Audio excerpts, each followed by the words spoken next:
నడచిన ఇశ్రాయేలు సైన్యమునకు ముందు నడచిన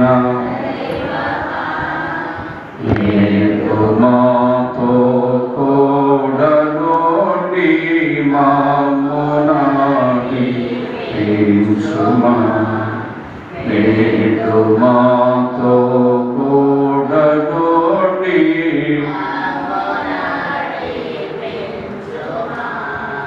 సొలొమోను దేవాలయములో నీదు మేఘము కాగాని సొలొమోను దేవాలయములో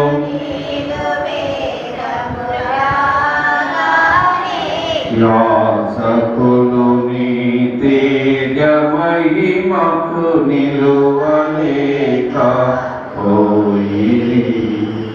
యాజకులు నీ తేజ మహిమకు. దేవుని పిల్లరా, మరి పోయిన వారం కూడా మన్నా కొరకు కొన్ని విషయాలు తెలుసుకున్నాం. ఇవాళ అదే మన్నా కొరకు కొన్ని విషయాలు చాలా లోతుగా, మన్నా ఇశ్రాయేలుల కొరకు ఆహారం కొరకు ఇవ్వబడిందని, ఇది కొత్తిమీర గింజ సైజులో ఉంటుందని, దీని రంగు తెల్లని రంగని, దీని రుచి తేనె లాంటి రుచి అని, ఈ మన్నా అనే ఆహారాన్ని నలగొట్టబడి దాన్ని భుజించాలని, ఇలాగున అనేక సంగతులను మనము నేర్చుకున్నాం. ఇవాళ ఆ మన్నా ఎవరో కాదు, యేసుక్రీస్తు ప్రభువే. ఇవాళ మన్నాకును యేసు ప్రభువుకున్న పోలికలు చూద్దాం. మన్నాకును యేసు ప్రభువారికి ఉన్న పోలికలు. నిర్గమకాండము మనం చూసినప్పుడు 16వ అధ్యాయము 4వ వచనములో యెహోవా మోషేను చూసి, ఇదిగో నేడు ఆకాశము నుండి మీ కొరకు ఆహారం ఇచ్చెదను. మన్నా ఎక్కడి నుంచి వస్తుందండి? ఆకాశం పైన ఉందా, కింద ఉందా? పైన ఉంది. మరి మన్నా ఆకాశము అంటే పైనుండి వచ్చే ఆహారం, భూలోకములో పండే ఆహారం కాదు. చెప్పండి, ఎక్కడి నుంచి వచ్చే ఆహారము? పైనుంచి, భూమి కింద నుంచి వచ్చే ఆహారం మాత్రము కాదు. యోహాను సువార్త 3వ అధ్యాయం 13వ వచనాన్ని మనం చూద్దాం.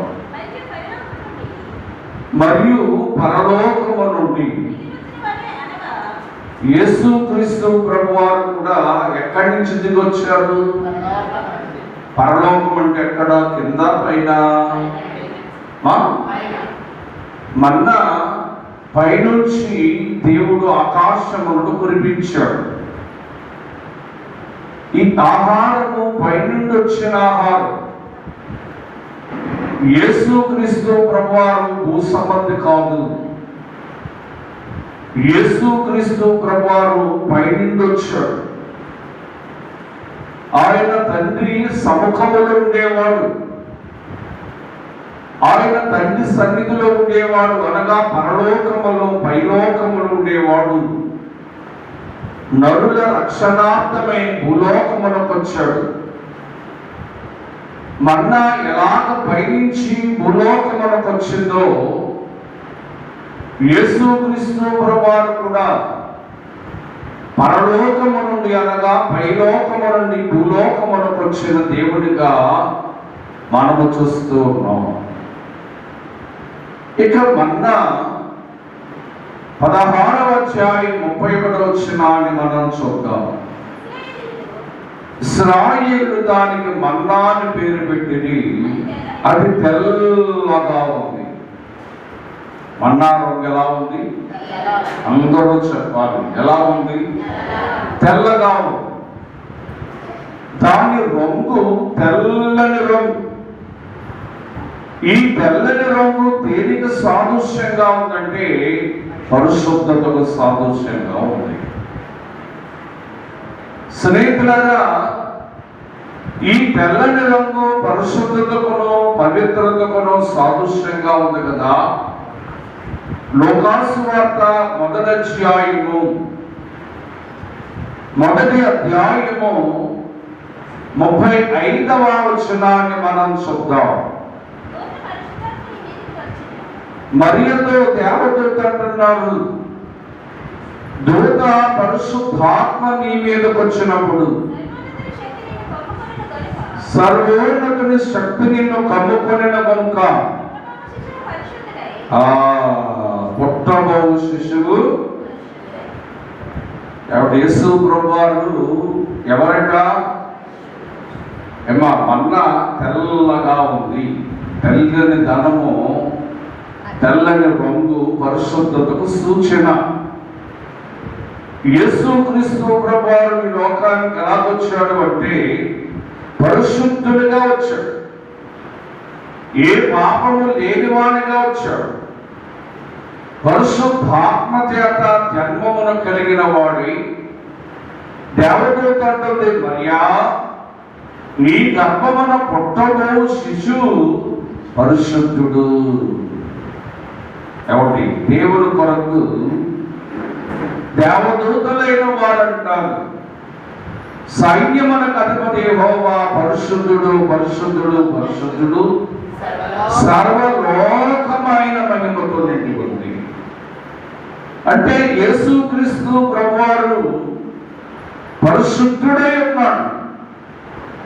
ఈ మన్నా రంగు తెల్లని రంగు సాదృశ్యమైతే ఆయన పరిశుద్ధ జీవితానికి మనము ముంగుర్తుగా మన్నా కనబడుతుంది. ఇక మన్నా కొరకు మనం చూస్తే నిర్గమాకాండము 16వ అధ్యాయము 31వ వచనాన్ని మనం గమనిద్దాము. ఇశ్రాయేలు దానికి మన్నా అని పేరు పెట్టింది.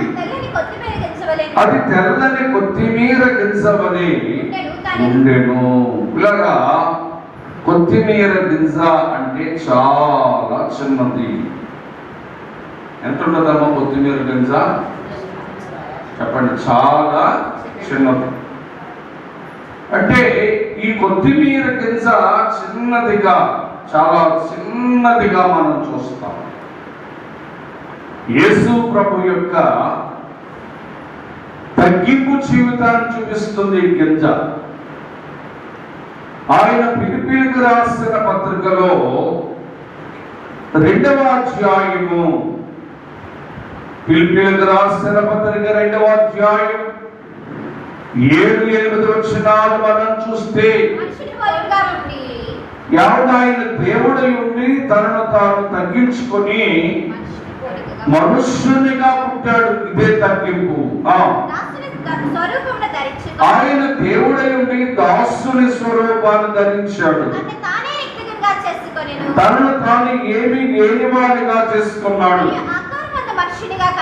ఆయన ఆకారములో మనుష్యునిగా కనబడి మరణము పొందినంతగా, శిలువ మరణాన్ని పొందినంతగా విధేయత చూపిన వాడే తనను తాను తగ్గించుకొనెను. ఈ మన్నా కొత్తిమీర గింజ చిన్నది లేదా తగ్గింపు జీవితాన్ని చూపిస్తోంది. యేసుక్రీస్తు ప్రభువారి లోకములో ఆయన దేవుడై ఉండి మానవునిగా రావడమే తగ్గింపు. ఆయన దేవుడై ఉండి దాసుని స్వరూపమును ధరించడమే తగ్గింపు. ఆయన మనుష్యుని పోలికగా పుట్టడమే తగ్గింపు. ఆయన దేవుడై ఉండి తనను తాను చాలా తగ్గించుకున్నాడు. మన్నా ఎలాగా చిన్న గింజగా అంటే తగ్గింపుగా మనకి కనబడుతుందో, యేసు క్రీస్తు ప్రభువారి యొక్క జీవితాన్ని చూపిస్తుంది. ఆయన ఈ లోకములో చాలా తగ్గించుకున్నాడు. దేవుడయుండి పశువుల పాకలో పుట్టాడు, పశువుల తొట్టిలో ఉన్నాడు. స్నేహితులారా, ఆయన బుద్ధి వస్త్రముల చేత చుట్టబడిన వాడై ఉన్నాడు. ఆయన ఏమీ లేని వృద్ధుడుగా కనబడుతున్నాడు. యేసు క్రీస్తు ప్రభువారి యొక్క తగ్గింపు జీవితాన్ని చూపిస్తుంది మన్నా. ఇక మన్నాలో ఉన్న 4వ లక్షణం ఏంటంటే, చూడండి, సంఖ్యాకాండము 11వ అధ్యాయం 8వ వచనము.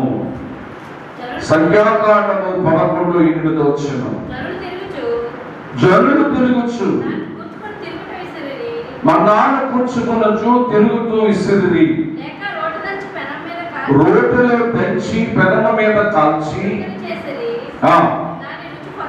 దాని రుచి క్రొత్త నూనె రుచి వలె ఉంది. ఇంకొక మాట కూడా చూద్దాం. నిర్గమకాండము 16వ అధ్యాయం 31వ వచనములో దాని రుచి తేనెలా ఉందంట. ఏమండి, మన్నాకు యేసు ప్రభువారికి ఉన్న పోలిక. మన్నా రుచిగా ఉందంటండి, నూనె లాంటి రుచిగా ఉందంట, తేనె లాంటి రుచిగా ఉందంట. మనం చూస్తే 1 పేతురు రాసిన పత్రిక 2వ అధ్యాయము 1వ వచనాన్ని మనం చూద్దాం. అప్పుడు ప్రభువును మనం రుచి చూడాలి. స్నేహితులారా, యేసు ప్రభువారు ఎంతటి గొప్ప దేవుడో మనం రుచి చూసి తెలుసుకోవాలి. రుచి చూసావా ఆయన్ని? ఆయన కమ్మగా ఉన్నాడా, చేదుగా ఉన్నాడా? ఆయన కారంగా ఉన్నాడా, వగరగా ఉన్నాడా, పుల్లగా ఉన్నాడా? ఎలా ఉన్నాడు? ఇక్కడ మన్నా రుచి మరి నూనెలాగా, మన్నా రుచి తేనెలాగా ఉందంట. యేసు క్రీస్తు ప్రభువారి యొక్క రుచి తెలుసుకోవాలి మనం. ఇవాళ కొందరికి ఆయన రుచి తెలియట్లే. ఏదో ఆయన చప్పచప్పగా ఉన్న దేవుడు అనుకుంటున్నారు. ఆయన తేనె కంటే మధురమైన రుచి గలవాడని, జుంటే తేనె కన్నా రుచి గలవాడని రుచి చూసి తెలుసుకోవాలి ఆయన కొరకు.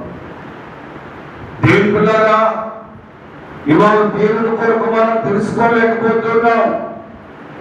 యేసు ప్రభువారు ఎంత గొప్ప దేవుడు, ఎన్ని గొప్ప కార్యాలు చేస్తాడు, ఎన్ని అద్భుత కార్యాలు చేస్తాడు, ఎన్ని ఆశ్చర్య కార్యాలు చేస్తాడు, మనం తెలుసుకోలేకపోతున్నాం. దేవుని పిల్లరా, దేవుడు గొప్ప కార్యాలు మన కంటికి కనబడవు, మన చెవికి వినబడవని మీకు నేను తెలియజేస్తూ ఉన్నాను. తెలుసుకోవాలి, దేవుని యొక్క రుచి తెలుసుకోవాలి, ఆయనలో ఉన్న మాధుర్యమైన రుచి తెలుసుకోవాలి, తేనె వంటి రుచి తెలుసుకోవాలి. ఆయనలో రుచి తెలుసుకుంటే ఆయనను మనం వదలం. అవును, ఇప్పుడు ఆహారం రుచిగా ఉంటే వదలకుండా దాన్ని ఎలాగ భుజిస్తామో, ఆహారం రుచిగా ఉంటే ఎలాగ వదలకుండా దాన్ని భుజిస్తూ ఉంటామో, యేసుక్రీస్తు ప్రభువారి యొక్క రుచి తెలుసుకోవాలట. కనుక ఇవాళ సంఘము ఆయనలో ఉన్న రుచి తెలుసుకోవటం లేదు. కనుక మన్నాలో ఉన్న 4వ లక్షణం ఏంటంటే, అది రుచి కలిగినది. మన్నాలో ఉన్న లక్షణము అది నూనె వంటి, తేనె వంటి రుచి కలిగినది. యేసు ప్రభువారు ఎలాంటి దేవుడని మనం ఆయనలో రుచి చూసి తెలుసుకోవాలి. ఇక మన్నా కొరకు మనం చూస్తే సంఖ్యాకాండము 11వ అధ్యాయము, సంఖ్యాకాండము 11వ అధ్యాయము 7 నుంచి 8 వచనాలు మనం చూస్తాము. ఆ మన్నా కొత్తిమీర గింజవలే ఉండెను, చూపునకది బోలం వలె ఉండెను, చూపునకది బోలము వలె ఉండెను. జల్లు తిరుగుచూ దాన్ని సమకూర్చుకొని, జల్లు తిరుగుతూ దాన్ని సమకూర్చుకొని, తిరుగుడు విసిరి లేక రోటలు దంచి, రోటలు దంచి పెనము మీద కాల్చి. చాలురా గమనించుకోండి ఈ మాట. మన్నా మా పైనుంచి వచ్చింది అనగా పరలోకము నుంచి వచ్చింది మన్నా. యేసుక్రీస్తు ప్రభువారు కూడా పరలోకము నుంచి వచ్చిన దేవుడు. మన్నా తెల్లగా ఉంది, తెల్లని రంగు పరిశుద్ధతకు సూచన. యేసు ప్రభువారు పరిశుద్ధుడైన దేవుడు. మన్నా చిన్నగా ఉంది అంటే తగ్గింపు జీవితాన్ని చూపిస్తుంది. యేసు ప్రభువారు దేవుడై ఉండి మానవునిగాను, దాసుడుగాను, రిక్తునిగాను తనను తాను తగ్గించుకున్న దేవునిగా మనం చూస్తాం. మన్నా రుచి తేనెలాగుందంట. మన దేవుడైన యేసు ప్రభువారిని మన రుచి చూసి తెలుసుకోవాలట. ఇక మన్నా నలగగొట్టబడింది. అమ్మా రోల్ వేసుగా రోళ్ళు ఇది వరకు ఉండేవి. ఆ రోటిలో మన్నా వేసి దాన్ని రోకల బండతో బాగా నలగగొట్టాలి. అది నలగగొట్టబడాలి. నలగగొట్టబడితేనే కానీ అది రొట్టెగా మార్చబడదన్నమాట. యేసుక్రీస్తు ప్రభువారే మన కొరకు మనం చూస్తే యెషయా గ్రంథం 53వ అధ్యాయం 53వ అధ్యాయం 5వ వచనాన్ని మనం చూద్దాం. మన అతిక్రమ క్రియలను బట్టి ఆయన గాయపరచబడెను, మన దోషాలను బట్టి ఆయన నలగగొట్టబడెను. మన్నా ఏం చేయబడింది? రోడ్లు వేసి, చెప్పాలి మీరంతా, రోడ్లు వేసి నలగొట్టబడింది. యేసుక్రీస్తు ప్రభువారంట మన పాప దోషాల కొరకు నలగొట్టబడ్డాడు. దేవుళ్ళగా కొరడాదెబ్బల చేత వీపంతా నలగొట్టబడింది. ముళ్ళ కిరీటముల చేత తలంతా నలగొట్టబడింది. అవి చేత గుద్దుల చేత చెంపలు నలగొట్టబడ్డాయి. దేవుళ్ళగా అలాగునే ఆయన అధికార చేత, ఆయన రెల్లు అనే కర్ర చేత తన శరీరము నలగొట్టబడింది. 2 మేకల చేత 2 చేతులు నలగొట్టబడ్డాయి. ఆ మేకు చేత 2 కాళ్ళు జతపరిచి ఆ కాళ్ళు కూడా నలగొట్టబడ్డాయి. ఎంతగా నలిగిపోయాడు ఆయన. మన్నా నలగొట్టబడితే అది రొట్టెగా మార్చబడింది. యేసుక్రీస్తు ప్రభువారట మన పాప దోషముల కొరకు నలగొట్టబడుతున్నాడు. ఆయనను ఇంకా నలగొడుతూ ఉన్నాం. మనం వాక్యాన్ని మనం గ్రహిస్తే యేసుక్రీస్తు ప్రభువే ఆయన నలగొట్టబడి ఆయన ఒక మాంసము ముద్దగా మారిపోయాడు. ఆ మన్నా నలగొట్టబడి ఒక పిండి ముద్దగా మార్చబడింది. దేవుని పిల్లరా, యేసుక్రీస్తు ప్రభువారు నీ నా దోషము కొరకు నలగొట్టబడ్డాడు, నీ నా పాపము కొరకు నలగొట్టబడ్డాడు. ఇవంతా నలగొట్టబడిపోయింది. తలపైన ఉన్న మిల్ల కిరీటము ద్వారా ఆ తల నలగొట్టబడింది. భుజం మీద శిలువ మోస్తూ శిలువను లాగుతున్నప్పుడట భుజం పైన ఉన్న మాంసమంతా నలిగిపోయింది. చేతుల్లో మేకులు, అరకాళ్ళలో మేకులు. ఆయన నలగొట్టబడ్డాడు. దేవదాసయ్య గారు అన్నారు, తలపై ముండ్ల కిరీటము తగిలించి అలుమగా కాలువలు గనురా తంబుకారే 2 చేతులలో 2 మేకులు కొట్టంగా కాలువలు గనురా తంబుకారే మిగాండ్లను జతపరచి మీకుతో గొట్టంగా కాలువలు గనురా తంబుకారే.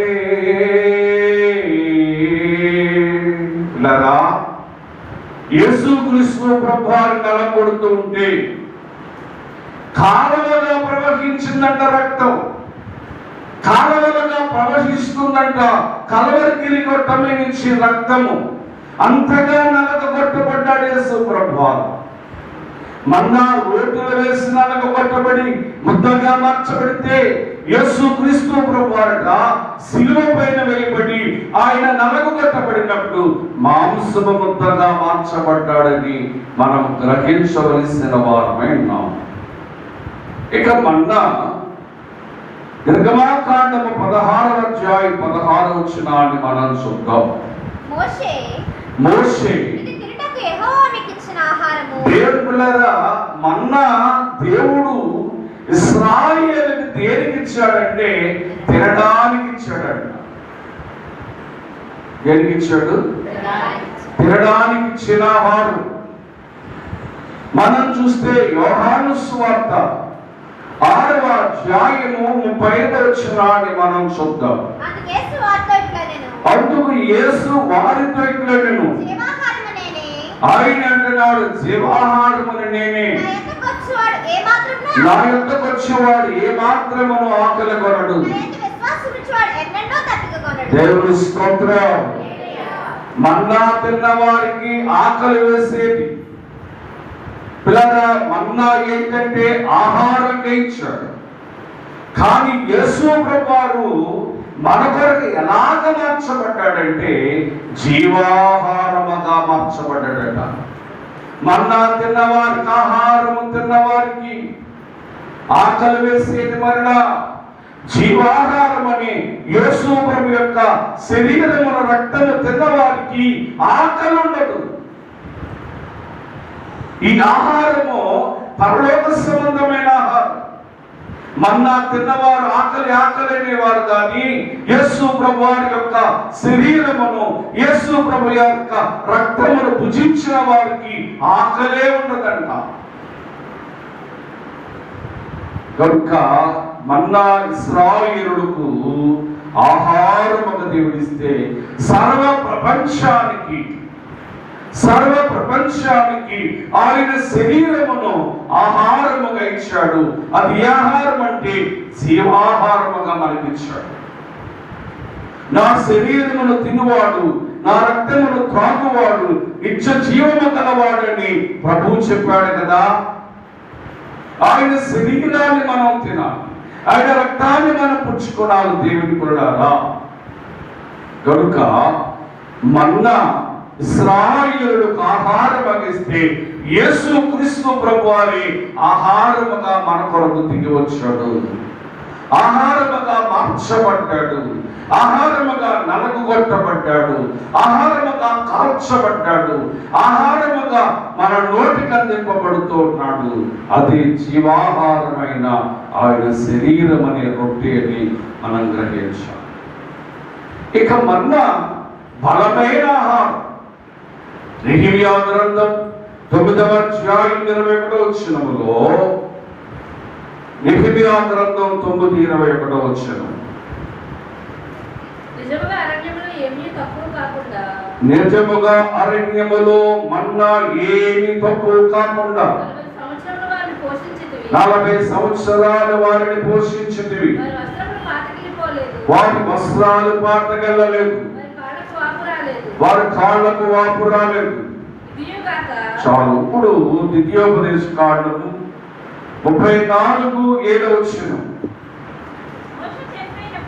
మోషే చనిపోయినప్పుడు 120 సంవత్సరాలు ఈడు గలవాడు, అతనికి దృష్టిమాన్యము లేదు, అతని సత్తువ తగ్గలేదు. సత్తు అంటే సత్తు అంటే బలం. అలా తిన్న ఆహారాన్ని బట్టి మనకి ఏమొస్తుంది చెప్పండి? ఏమొస్తుంది అంటే మన్నా బలమైన ఆహారం.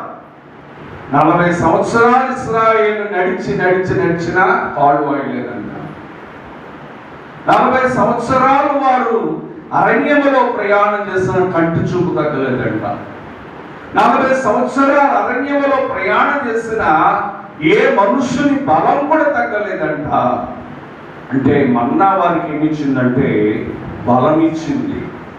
మన్నా ఏమిచ్చిందంటే బలం ఇచ్చింది. యేసు ప్రభువారి కొరకు యెషయా గ్రంథం 9వ అధ్యాయం 6వ వచనంలో ఓ మాటను మనం చూస్తాం. 9వ అధ్యాయం 6వ వచనం, ఏలైనగా మనకు శిశువు పుట్టెను, మనకు కుమారుడు అనుగ్రహించబడెను, ఆయన భుజముల మీద రాజ్యభారం ఉండెను, ఆయన ఆశ్చర్యకరుడు, ఆలోచనకర్త. ఏ దేవుడు? అందరూ చెప్పండి, ఏ దేవుడు? మళ్ళీ చెప్పండి, ఏ దేవుడు?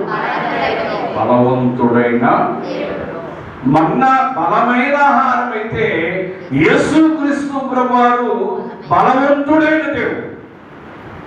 ఆయన దగ్గరకు వచ్చిన ఎటువంటి బలహీనులనైనా, ఎటువంటి బలహీనము గల వ్యాధి గల వారినైనా బలమిచ్చి బాగు చేసే దేవుడై ఉన్నాడు. ఏమిటి కాదంటారా? యేసుక్రీస్తు ప్రభువు దగ్గరకు 18 సంవత్సరాల నుంచి బలహీనముగా ఉన్న స్త్రీ వచ్చి యేసు ప్రభువారు ఆ స్త్రీని చూశాడు. చూడగానే అమ్మా దగ్గరకు రమ్మని పిలిచాడు. దగ్గరకు రమ్మని చెప్పాడు. అమ్మా నీ బలహీనత నుంచి విడుదల పొందు. ఆమె బలహీనత నుంచి యేసు ప్రభువారు ఆమెను విడిపించాలంటే ఈయన ఏముండాలి? మాట్లాడతారు మీరు. ఈయన ఏముండాలి? బలం ఉండాలి. ఆమె బలహీనత నుంచి చెప్పండి ఆమెను విడిపించాలంటే ఈయనలో బలం ఉండాలి. ఈయనలో బలం ఉంది కనుక 18 సంవత్సరాల నుంచి బలహీనముగా ఉన్న ఆ స్త్రీ యొక్క బలహీనత నుంచి విడిపించాడు. ఎందుకంటే ఈయన బలవంతుడైన. చెప్పండి ఏంటమ్మా? చెప్పండి. మన్నా తిన్నవారికి కంటి చూపు మందకెళ్ళలేదు. మన్నా తిన్నవారికి బలహీనత రాలేదు. మన్నా తిన్నవారు బలముగా ఉన్నారు, కాళ్ళు వాయలేదు, ఏమాత్రం అనారోగ్యం రాలేదు 40 సంవత్సరాలు. అటువంటి బలమైన ఆహారాన్ని పెట్టిన యేసు ప్రభువారిని బట్టి ఆయన మనకేమై ఉన్నాడంటే బలవంతుడైన దేవుడు. నీ గుండె బలహీనంగా ఉంటే, నీ మోకాలు బలహీనంగా ఉంటే, నీ యొక్క సమస్త అవయవాలు బలహీనంగా ఉంటే బలమైన యేసు ప్రభువారి పాదాలు పట్టుకో. బలమైన యేసు ప్రభు యొక్క శరీర రక్తాలు భుజించు. ఆయన నీకు బలమిచ్చువాడై ఉన్నాడు. ఎవరి? యేసుక్రీస్తు ప్రభువారు ఎవరు అంటే బలవంతుడైన. చెప్పండి. బలమిస్తాడెవడా? మాట్లాడతలేదు మీరు. మా బలమిస్తాడెవడా? ఒక కుంటివాడు దేవాలయం దగ్గర పడిపోయి ఉన్నాడు, కూర్చొని ఉన్నాడు.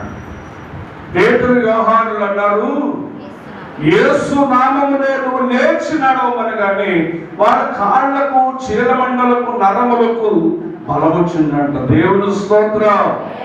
ఆయన నామములో బలము, ఆయనే బలవంతుడై ఉన్నాడు కనుక మన్నా బలమైన ఆహారము, యేసు ప్రభు బలవంతుడైన దేవుడు. ఇలాగా వాక్యం చూద్దాం. వాక్యాన్ని గమనిస్తే కీర్తన గ్రంథము 78వ దావీదు కీర్తన 25వ వచనం, దేవదూతల ఆహారము నరుడు భుజించింది, భోజన పదార్థములు. మన్నా ఎలాగిచ్చాడట ఆయన? కొంచెం కొంచెం పెట్టాడా? చెప్పండి. మరి ఒకసారి మొన్న సమృద్ధిగా పెట్టాడంటే ఏమీ తక్కువ కాలేదంట. 40 సంవత్సరాలు వారికి తక్కువ కాకుండా సమృద్ధిగా పెట్టాడట మన్నా. యోహాను సువార్త 10వ అధ్యాయము 10వ వచనంలో యేసుక్రీస్తు ప్రభువారు మనకి సమృద్ధిగా జీవమిస్తూ ఉన్నాడు. చదవండి 10 వచ్చు. దొంగతనమును హత్య నాశనము చేయటకు వచ్చును గాని ఆ. మరి దేనికి రాడు. మరి దేనికి రాడు? గొర్రెలకు జీవము కలుగుటకును గొర్రెలకు జీవము కలుగుటకు, అది సమృద్ధిగా కలుగుటకును సమృద్ధిగా కలుగుటకు. నేను వచ్చుతున్న నిమిత్తం దేవుని స్తోత్రం. యేసుక్రీస్తు ప్రభువారు మనకి సమృద్ధిగా ఇవ్వడానికి వచ్చాడు. జీవాన్ని సమృద్ధిగా ఇవ్వడానికి వచ్చాడు. ఆశీర్వాదాన్ని సమృద్ధిగా ఇవ్వడానికి వచ్చాడు. ఆరోగ్యాన్ని సమృద్ధిగా ఇవ్వడానికి వచ్చాడు. దేవుడు మనకి సమృద్ధినిచ్చేవాడు అన్నాడు. మన్నా అనే ఆహారము ఇశ్రాయేలుకి ఏమీ తక్కువ కాకుండా సమృద్ధిగా దేవుడిస్తే, దేవుని బిడ్డలైన మనకట దేవుడు ఆహారములో కానీ, ఆదాయములో కానీ, ఆరోగ్యములో కానీ, ఆ ఇచ్చే శరీర రక్తములలో కానీ ఆయన మనకి సమృద్ధినిస్తూ ఉన్నాడు. ఏ తక్కువ కాదు. ఏమండి, దేవుడు నీకు ఏమైనా తక్కువ చేశాడా? పిల్లరా, ఉండడానికి గృహము, తినడానికి తిండి, కట్టుకోవడానికి బట్ట దేవుడిచ్చావే కదా, సమృద్ధిని ఇస్తున్నాడు కదా. నీలో ఏమాత్రం భక్తి లోపించిందేమో, ఏమాత్రం భక్తి సన్నగిల్లిందేమో, అందుకే నీకు సమృద్ధి పోయింది. నువ్వు దేవునికి దూరం అయిపోయావు, ప్రార్థనకు దూరం అయిపోయావు, సన్నిధికి దూరం అయిపోయావు, ప్రార్థన సహవాసానికి దూరం అయిపోయావు కనుక సమృద్ధి పోయింది. దేవుడు ఎవరికైనా సమృద్ధినిచ్చేవాడు కానీ ఏమాత్రము లోటు చేసేవాడు కాదు, ఏమాత్రము కొదువు చేసేవాడు కాదు. దేవదాసయ్య గారు అంతటి వారే అన్నారు, నాకేమి కొదువా, నాదుడు ఉండగా అన్నాడు. కనుక దేవుని బిడ్డలైన మనకు ఏమీ కొదువ లేకుండా అన్ని విషయాలలో దేవుడు మనకి సమృద్ధినిస్తూ ఉన్నాడు, జీవాన్ని సమృద్ధినిస్తూ ఉన్నాడు. ఇశ్రాయేలుకు మన్నాను సమృద్ధిగా ఇస్తే యేసుక్రీస్తు ప్రభువారట మనకి సమస్తమును సమృద్ధిగా అనుగ్రహిస్తూ ఉన్నాడు. ఇక చివరి మాట సంఖ్యాకాండం 11వ అధ్యాయం 7వ వచనాన్ని చూద్దాం. సంఖ్యాకాండము 11వ అధ్యాయం 7వ వచనం. ఆ మన్నా కొత్తిమీర గింజవలే ఉండెను, చూపునకు అది బోళము వలె ఉండెను. ఎలా ఉందంట? బోళము. ఎలా ఉంది? బోళం. అది చూడడానికి ఎలా కనబడుతుందంట? బోళంలా కనబడుతుందంట. బోళము దేనికి సాదృశ్యం అంటే, చూడండి దేవుని పిల్లారా, మార్కు సువార్త 15వ అధ్యాయం 23వ వచనం. మార్కు సువార్త 15:23. అంతటా బోళము కలిపిన ద్రాక్షారసం ఎవరికి ఇచ్చారు? ఎక్కడిచ్చారమ్మా? చెప్పండి, ఎక్కడిచ్చారు? శిలువ పైన వేలాడుతున్నాడు ప్రభు.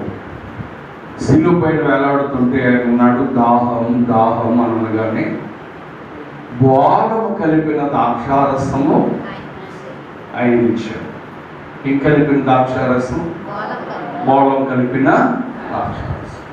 యోహాను సువార్త 19వ అధ్యాయం 39-40 వచనాలు. యోహాను సువార్త 19వ అధ్యాయం 39-40 వచనాలు. మొదట రాత్రి వేళ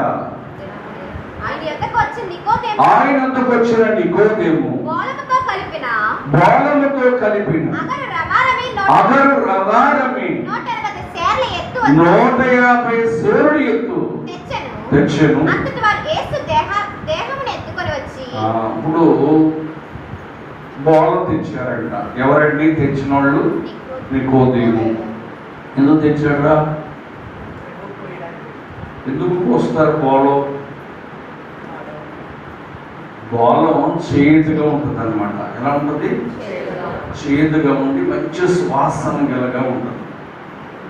ఈ బోళము దేనికి సాదృశ్యంగా ఉందంటే యేసు ప్రభు యొక్క శిలువ మరణానికి సాదృశ్యంగా ఉంది. ఈ మన్నా బోళములా కనబడుతుందంట. బోళము దేనికి సాదృశ్యం? యేసు ప్రభు యొక్క సిలువ మరణానికి. సిలువలో వేలాడుతుంటే బోలం కలిపిన ద్రాక్షారసం ఇచ్చారు. సిలువలో చనిపోయిన తర్వాత 150 సేరులు గల బోలము కలిపిన అగరు, అంటే ఏంటంటారు దాన్ని, సెంట్లో ఏం కలిపారట? బోలం కలిపి ఆయన శరీరానికి రాశారు. ఎందుకంటే శరీరం కుళ్ళిపోకుండా ఉండడానికి, మంచి వాసన రావడానికి బోలం రాశారు. అంటే ఈ మన్నా బోలానికి సాదృశ్యంగా ఉంది కనుక బోలం ఏంటంటే యేసు ప్రభు యొక్క శిలువ మరణాన్ని మనకు చూపిస్తుంది. దేవులారా, పాత నిబంధనలు యేసు ప్రభు వారు ఎక్కడున్నాడండి అని కొందరు మాట్లాడతారు కదా. యేసు ప్రభు వారు ఎక్కడున్నాడంటే ఇశ్రాయేలుతో మన్నాగానే ఉన్నాడు. చెప్పండి, ఇశ్రాయేలుకు ఆయన ఎలా ఉన్నాడంటే మన్నాగా ఉన్నాడు. వారితో ఆయన మన్నా పోలికలుగా ఉన్నాడు అక్కడ. యేసు ప్రభు వారు నిన్న నేడు ఎన్ని యుగములైనా ఉండగల దేవుడని మనం నిరూపించుకోవాలి. బైబిల్ నిరూపిస్తూ. దేవులారా, మళ్ళీ ఒకసారి నేను ఈ మాటలు గుర్తు చేసి జ్ఞాపకం ఉండడానికి వాక్యాన్ని ముగించేస్తాను. మన్నా, అందరూ చెప్పండి, మన్నా ఎక్కడి నుంచి వచ్చింది? ఆకాశం నుంచి అనకూడదు. ఆకాశం ఎక్కడ ఉంది? పై నుంచి వచ్చింది. ఎక్కడికి? భూమి మీద. యేసు ప్రభు ఎక్కడి నుంచి వచ్చాడు?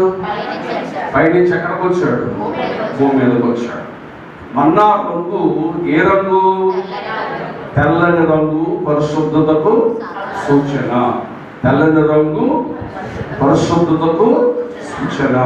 యేసు ప్రభు ఏ దేవుడు? పరిశుద్ధుడైన దేవుడు. మన్నా కొత్తిమీర గింజల చిన్నగా ఉంది, తగ్గింపుగా, చాలా తగ్గింపు. యేసు ప్రభు దేవుడై ఉండి నరుడుగా, దాసులుగా, రిక్తులుగా తనను తాను తగ్గించుకున్నాడు. చెప్పండి, తనను తాను తగ్గించుకున్నాడు. మన్నా రుచి తేనెలాగుంది, నూనె కలిపిన తేనెలాగుంది. మనం ప్రభువును రుచి చూసి తెలుసుకోవాలండి. ఎవరు ఏం చూసి తెలుసుకోవాలి? రుచి చూసి తెలుసుకోవాలి. ఎంత రుచిగా వాడంటే అమ్మగారు మాట, మనము ఆయన రుచి చూసి తెలుసుకోవాలి. వాక్యములో ఆ మన్నా నలగొట్టబడిందంట. ఏం చేయబడింది? నలగొట్టబడింది. యేసు క్రీస్తు ప్రభువారు నీ నా పాప దోషముల కొరకు నలగొట్టబడ్డాడు. చెప్పండి, ఏం చేయబడ్డాడు? నలగొట్టబడ్డాడు. ఇలా మన్నా చాలా చాలా ఆహారము కొరకు ఇవ్వబడింది. యేసు ప్రభువారే మనకు జీవాహారం. చెప్పండి, యేసు ప్రభువారు మనకి ఏ ఆహారం? జీవాహారం. దేవుని స్తోత్రం, దేవుని స్తోత్రం. ఏ ఆహారము? జీవాహారం. మన్నా బలమైన ఆహారం. మన దేవుడు బలవంతుడైన, చెప్పండి, బలవంతుడైన దేవుడు. ప్రతి బలహీనత నుంచి మనల్ని బలపరిచే దేవుడు. మన్నా స్నేహితులారా, మరి సమృద్ధిగా వారికి ఇవ్వబడింది. యేసు క్రీస్తు ప్రభువారు తన జీవాన్ని, తన ఆశీర్వాదాన్ని, ఆరోగ్యాన్ని, సమస్తాన్ని మనకి దేవుడు సమృద్ధిగా ఇస్తూ ఉంటాడు. మన్నా బోలములా ఉంది. బోలం యేసు ప్రభు యొక్క మరణానికి సాదృశ్యంగా కనబడుతుంది. ఈ మాటలు ప్రభు దీవించును గాక.